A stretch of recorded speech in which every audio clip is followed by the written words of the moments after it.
Hello, எல்லாருக்கும் வணக்கம். நான் அனன்யா பட். இன்னைக்கு நம்ம ஸ்வான் ஸ்டுடியோஸில் யார் இருக்கார் தெரியுமா?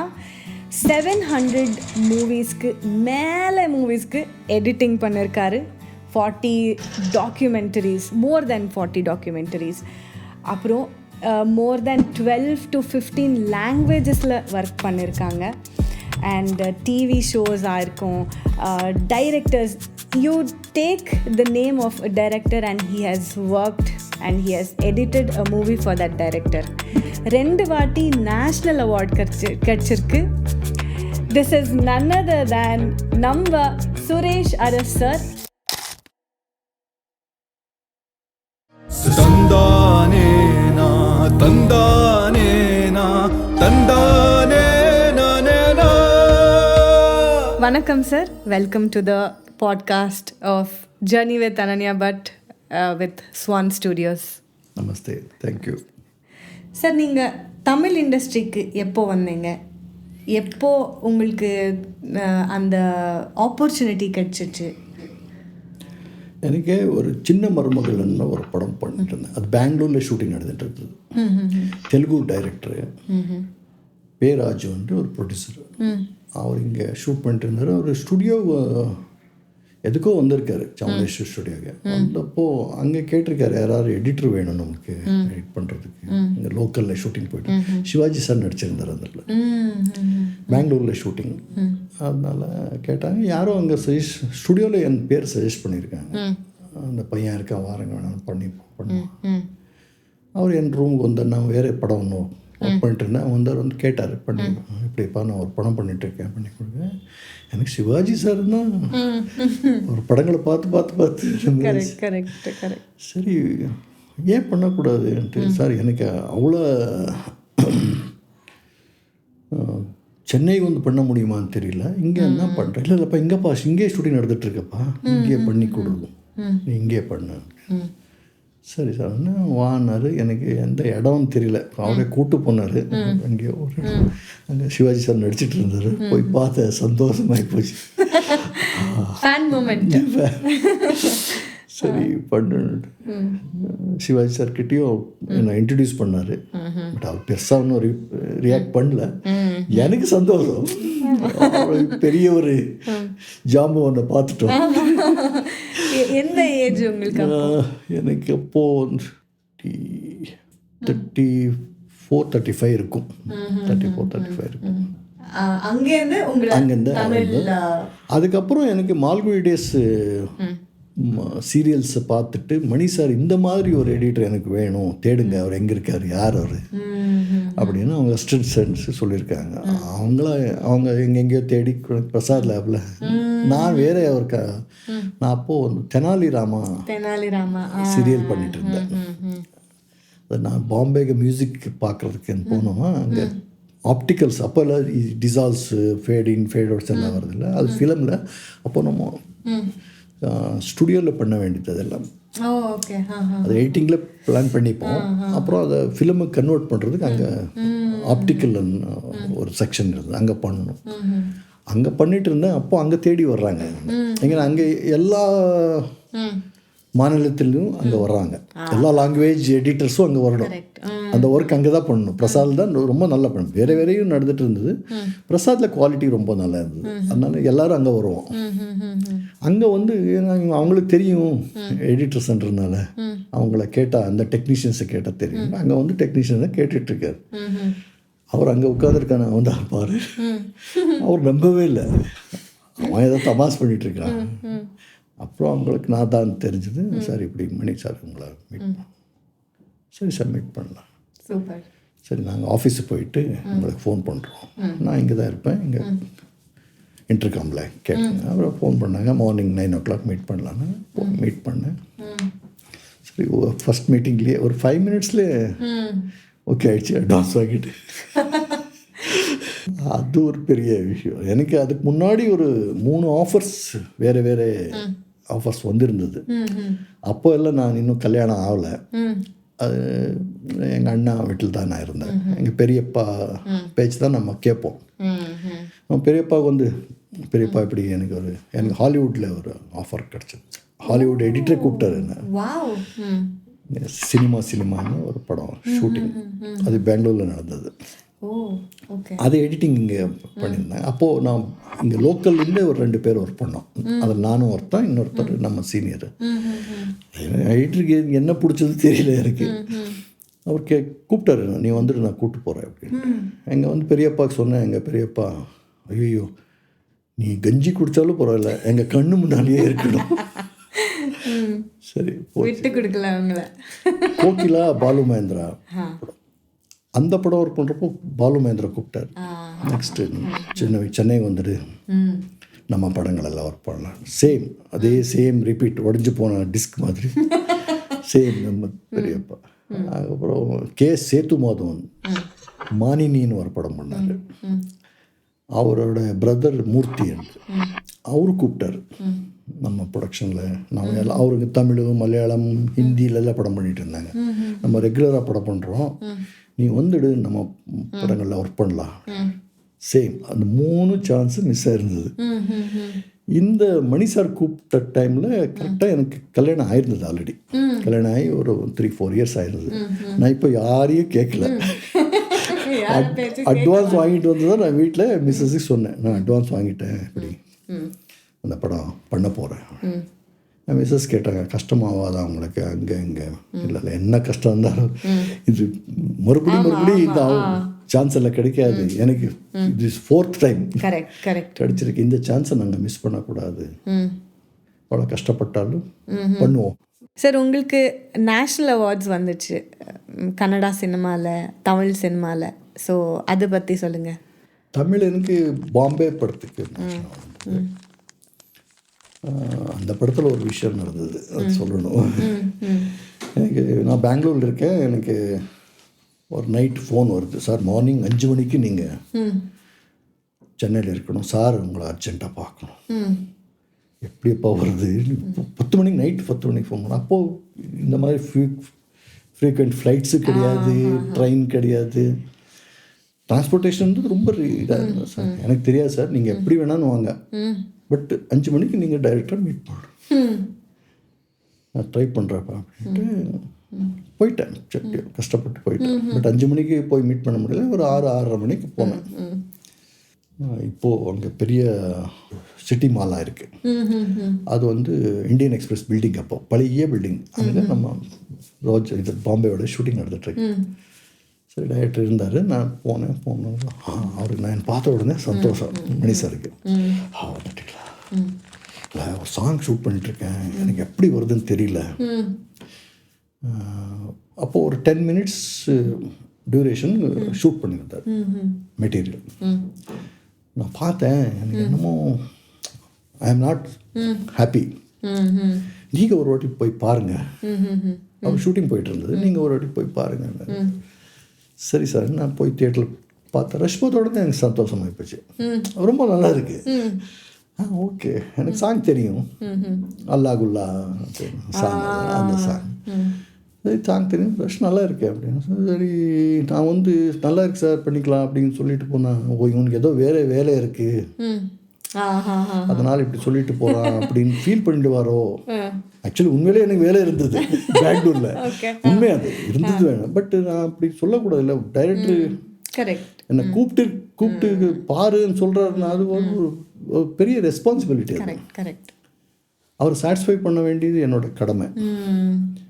சரி சொல்லிட்டு அந்த ரஷ் ஒரு 10 minutes ரஷ்ஷை எடுத்துகிட்டு எடிட்டிங் ரூம் போனேன். பட் இப்போ படத்தில் அப்படி இல்லை, ஃபஸ்ட் கட் பண்ண மாதிரி இல்லை. அப்புறம் கரெக்ஷன்கள் ஆச்சு, இன்னும் ஷூட்டிங் பேலன்ஸ் இருந்தது. சரி இருக்கிற மெட்டீரியலை வச்சு சும்மா ஒரு பல்லவிக்கு எடிட் பண்ணேன். எடிட் பண்ணி பார்த்தேன், எனக்கு ஹாப்பி. சரி மறுபடியும் ஷூட்டிங் வந்தேன். நீங்கள் அந்த படம் பார்த்துருப்பீங்க, உங்களுக்கு நினைவு இருக்கும். அவள் கட்டில் மேலே நின்றுட்டு அவள் ப்ரெக்னென்ட் ஆகிருப்பா. அந்த ஷார்ட் ரோல் ட்ராலி பிளான் பண்ணிட்டு இருக்காரு. ஷூட்டிங் பிளான் நடந்துட்டுருக்கு. நான் வந்தேன் இந்த ஷூட்டிங் ஸ்பாட்டுக்கு, வெயிட்டிங் முடிச்சு. மணி சார் என்னை பார்த்த உடனே இந்த ஷார்ட் அப்படியே விட்டுட்டு, இன்னும் டேக் போல் ரிஹர்சல் போயிட்டு இருந்தது, விட்டுட்டு என்ன இந்த பக்கம் கூட்டிட்டு அந்த ஒரு கார்னருக்கு போயிட்டோம். சொல்லுங்கள் சார், ரொம்ப நல்லா வந்திருக்கு சார், பண்ணிக்கலாம். இப்போ உங்களுக்கு டைம் இருந்தால் ஒரு 5 மினிட்ஸ் எடிட்டிங் ரூம் வாங்க, சும்மா ஒரு கட் பண்ணியிருக்கேன், ஒரு ரஃப் கட்டு பாருங்க. இல்லை இல்லை எனக்கு நான் பார்க்க வேண்டிய அவசியம், நான் உங்களை நம்புகிறேன் பாருங்க. ஆமாம், அந்த வார்த்தைகள் இருக்கு இல்லையா, அது உங்களுக்கு ரெஸ்பான்சிபிலிட்டி, அது கொடுக்குறாரு. கரெக்ட். டேய் நான் உன்னை நம்புறேடா, நீ சரியா பண்ணு. ஆமாம், ஆர்டர் பண்ண மாட்டார், பட் நமக்கு அந்த ரெஸ்பான்சிபிலிட்டி கொடுக்குறது. ஆமாம், அப்படி தான் நான் எடுத்துக்குவேன். மற்றவங்க எப்படி எடுப்பாங்க. சரி சார், ஓகே, அப்போ நான் எடுத்து கொடுத்துட்றேன், நீங்கள் பண்ணிக்கிங்க. சரி சார், எடிட் பண்ணோம். படம் 50வது நாள் ஓடிட்டுருக்கு. தினத்தந்தி தமிழ்நாடு மேஜர் பேப்பர், அதில் 1/4 பேஜ் ஃப்ரண்ட் பேஜில் ஆட் வருது. என் ஃபோட்டோ போட்டு அல்லாஹ் song dedicated to Suresh Aras. Oh super. இதுக்கு மேலே ஆஸ்கர் தேவையில்லை. ஆமாம், கண்டிப்பாக. ஒரு டெக்னீஷியனோட பேர், ஃபோட்டோ, அதுவும் அப்போது பேப்பரில் வருதுன்னா எவ்வளோ பெரிய விஷயம். அப்புறம் எனக்கு அந்த சாங்கை சார் டெடிகேட் பண்ணணுன்னா அது அவருக்கு எனக்கு ப்ளீஸ் பண்ண வேண்டிய அவசியம் இல்லைல்ல. கரெக்ட். உண்மையான ஒரு தொழிலுக்கு கௌரவம் கொடுத்தது எனக்கு இல்லை, அது இந்த தொழிலுக்கு ஒரு கௌரவிச்சது. அப்புறம் அவார்ட்ஸ் பற்றி பேசிட்டு அப்புறம் தமிழ்நாட்டில் 2 வாட்டி எனக்கு அவார்டு வந்தது. ஒன்று திருடா பெஸ்ட் அவார்டு வந்தது. அப்புறம் இன்னொரு வாட்டி அவார்டு வந்தது, அது ரொம்ப முக்கியமானது. ஒரு ஜூரியாக இருந்தவர் முத்துராமன் சார் பெரிய எடிட்டர். அவர் ஏவிஎம் ஸ்டுடியோவில் ரஜினி சாரோட நிறைய படங்கள் அவர் ஒன் ஆஃப் த ஜூரியாக இருந்தாரா எனக்கு தெரியாது. பட் அவர் அவார்டு அனௌன்ஸ் ஆன பிறகு அவர் ஃபோன் பண்ணார். ஃபோன் பண்ணி எனக்கு வாழ்த்துக்கள் சொல்லிட்டு, என்னப்பா நீ அப்படி பண்ணுற எல்லா படமும், என்ன சார் என்னாச்சு சார், இல்லைப்பா எந்த படத்துக்கு உனக்கு அவார்டு கொடுக்குறதுன்னு தெரியல, ஃபஸ்ட் டைமு பல படங்களுக்கு அப்படின்னு அவார்டு கொடுத்துருக்காங்க, many films. My god, super. இதெல்லாம் கேட்குறப்போ அந்த ஒரு பெரிய டைரக்டர் எனக்கு வாழ்த்துறாரு அப்படின்னு சொல்லி, அப்போது அவர் கேட்குறாரு, நீங்கள் உனக்கு என்ன படத்துக்கு இப்போ அவார்டு கொடுக்குறது, அதான் இந்த படத்துக்கு கொடுத்தா அந்த படத்துக்கு மோசமாகும், அந்த படத்துக்கு கொடுத்தா இந்த படத்தான் இதாகும், அதனால உனக்கு எல்லாமே சேர்த்து பல படங்களுக்குன்னு கொடுத்துருக்கோம். Amazing sir, amazing amazing. அது எனக்கு this is very very inspiring. அப்புறம் கர்நாடகாவில் எனக்கு 5 வாட்டி பெஸ்ட் எடிட்டர் அவார்டு வந்திருக்கு. அப்புறம் ராஜ்யோத்சவா அவார்டு வந்திருக்கு, life time achievement award Vishnuvardhan sir award வந்திருக்கு. இன்னொரு ஷார்ட் ஃபிலிம் ஒன்று பண்ணியிருந்தேன் மத்தியந்தரா, அதுக்கு நேஷ்னல் அவார்டு வந்தது. Great, amazing sir. இது முக்கியமானது. இது எல்லாமே பல அவார்ட்ஸ்கள் வந்துருக்கு. அவார்ட்ஸ்கள் எதுவுமே எல்லாமே என்னோட வேலைக்கு தான், அந்த படத்துக்கு தான், எனக்கு கிடையாது. அதனால எனக்கு அது பெருசாக ஒன்றும் தோணாது கூடாது. உட்கார்ந்தா எதுவுமே கிடைக்காது. நீங்கள் மறுபடியும் அதே சேம் எனர்ஜியோட சேம் எஃபர்ட்ஸ் போட்டு மறுபடியும் ஒர்க் பண்ணணும். அப்புறம் அவார்டு வரலன்னா நீங்கள் நல்லா ஒர்க் பண்ணலன்ட்டு கணக்கு கிடையாது. அந்த வருஷத்தில் வந்த படங்களை பார்த்து தான் கொடுக்குறது. அதனால் அதே கிரேட்னு எப்பவும் நினைக்கக்கூடாது. நீங்கள் எஃபர்ட்ஸ் எவ்ரி இயர் நீங்கள் போட்டுட்டு இருக்கணும், எவ்ரி ஃபிலிம்ஸில் போடணும். அவார்டு வரலன்னா கூட உங்கள் ஒர்க் நல்லா இருக்கணும். Super super.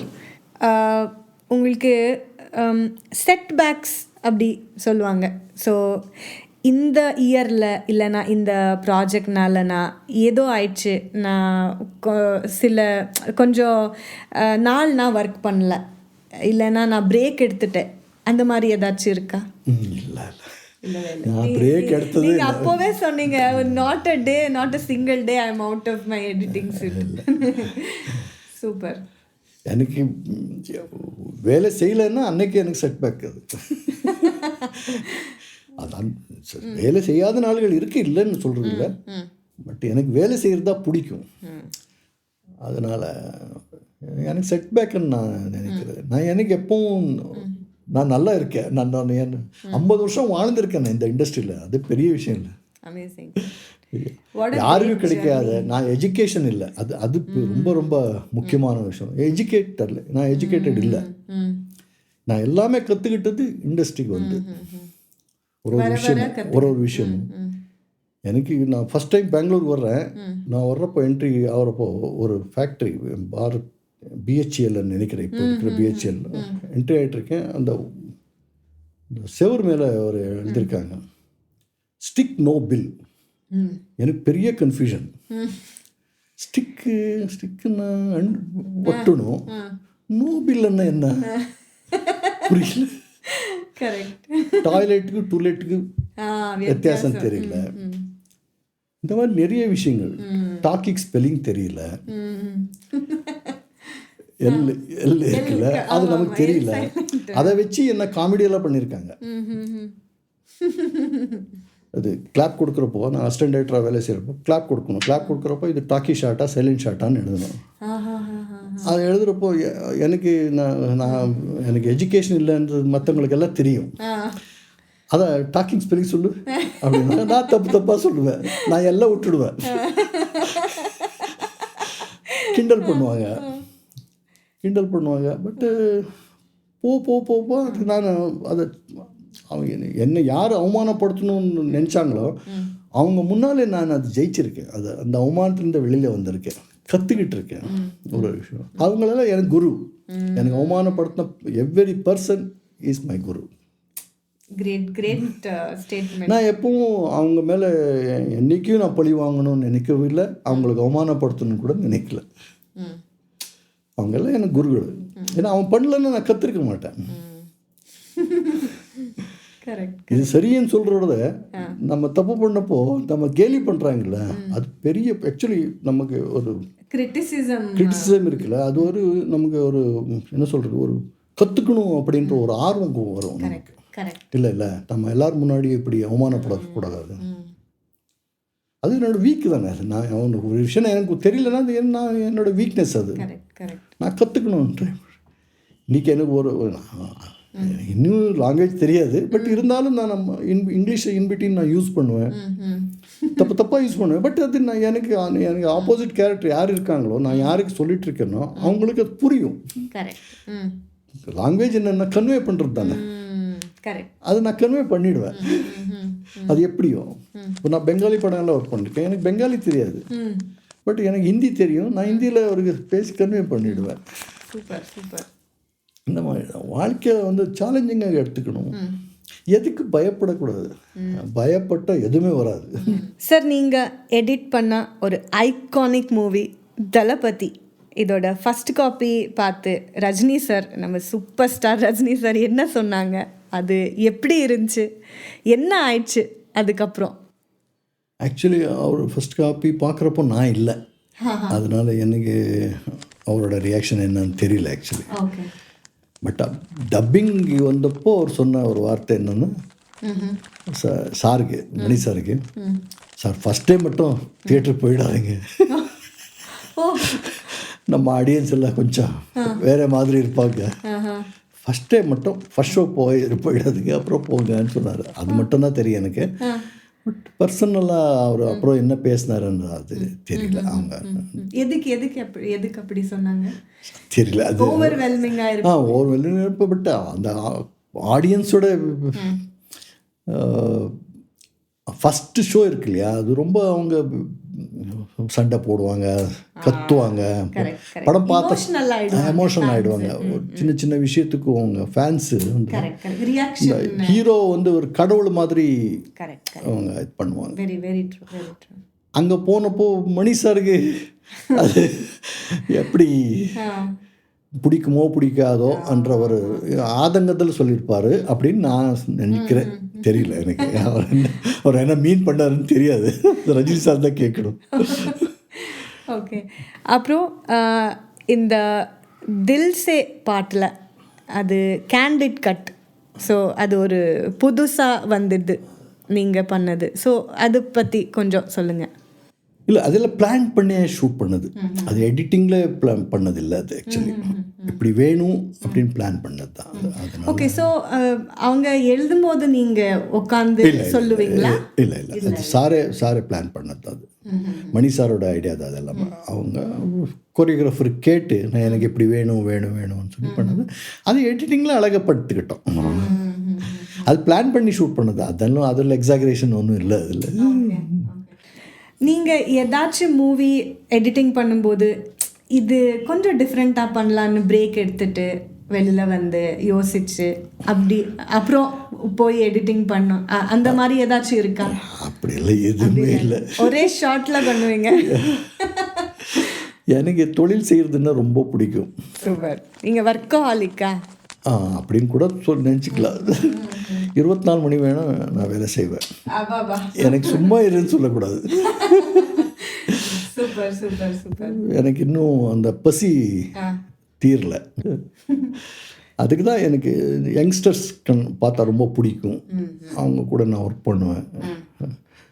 நான் என்றைக்கும் நான் சீனியர் அப்படின்ற அகம் எனக்கு கிடையவே கிடையாது. கண்டிப்பா இல்லை. இப்போ எனக்கே ஒரு ஓ மை காட் அப்படின்னு இருக்கு. இவ்வளோ இந்த பெரிய பர்சன் எனக்கு முன்னாடி உட்காந்துருக்காங்க, நான் இன்டர்வியூ பண்ணிட்டு இருக்கேன், ஆனால் இவ்வளோ சிம்பிளா வெரி ஹம்பிளா நீங்கள் ஆன்சர் பண்ணி. எனக்கு ரொம்ப பிடிக்கிறது என்னென்னா அந்த நியூ கம்மர்ஸ் வர்றாங்க இல்லையா, புது புது விஷயத்தோடு வர்றாங்க. அதை நம்ம கற்றுக்கிறதுக்கு நமக்கு ஒரு சான்ஸ், அதை நம்ம மிஸ் பண்ணக்கூடாது. Very nice. இந்த ஒரு தாட்டே உங்கள் ஐ திங்க் இப்போதைக்கும் உங்களை you are still in the business. So I think that is the trick. இல்லை நமக்கு ஒன்றும் இல்லாத ஒரு ஜீரோவாக இருந்தவனுக்கு ஏதோ ஒரு ஸ்தானம் கிடச்சிருக்கு. அது வந்து நம்ம அடுத்த ஜென்ரேஷன் நம்ம அதை விட்டு கொடுக்கணும், கற்றுக் கொடுக்கணும். என்ன இருக்குது அங்கே நமக்கு தெரிஞ்ச விஷயங்கள் அவங்க புரிஞ்சுக்கிறாங்களோ இல்லையோ நமக்கு தெரியாது. பட் நம்ம சொல்லணும். சொன்னால் தானே நம்ம சொல்லாமல் அவங்களுக்கு ஒன்றும் தெரியாதுன்னா அது நம்ம சொல்லி அவங்க கற்றுக்கலன்னா அது அவன் தலையெழுத்தது நம்ம. Very nice sir. சார், நான் சில படத்தோட பேர் சொல்லுவேன், உங்களுக்கு டக்குன்னு என்ன ஞாபகம் வரும் நீங்கள் சொல்லணும். ரமணா ஹீரோ டைரக்டராக இருந்த படம். ஓகே. கண்டு கொண்டேன்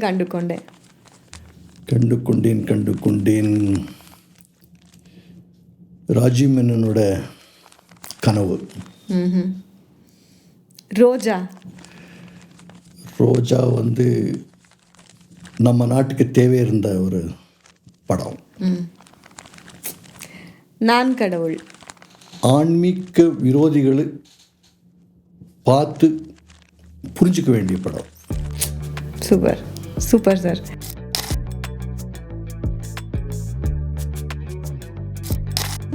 இந்த மொமெண்ட் எனக்கு நான் மறக்கவே முடியல, அப்படி ஏதாச்சும் இருக்கா? பணம் இல்லைன்றதுக்காக என்ன எடிட் ஆக்கினாங்க. சும்மா க்ளோஸ்அப் பண்ணுறோம், மிட் ஷாட்ன்றோம், 2 ஷாட்ன்றோம், ஒரு லாங் ஷாட்ன்றோம். அதுக்கு அர்த்தமே யாருக்கும் தெரியல. அவர் சொல்லியிருக்கா, ஐயோ நான் கூட்டு வரல நான். அப்படியா? அப்போ ப்ரொஜெக்ஷன் கேன்சல். என்னோடய ஃப்ரெண்ட்ஸ் எல்லாம் சொல்லுவாங்க, அவார்ட்ஸ் எல்லாம் இங்கே எடிட்டிங் உள்ள வெய். நான் ஒரு அவார்டு கூட நான் எடிட்டிங் உள்ள வைக்கல. Suresh Aras, what are you?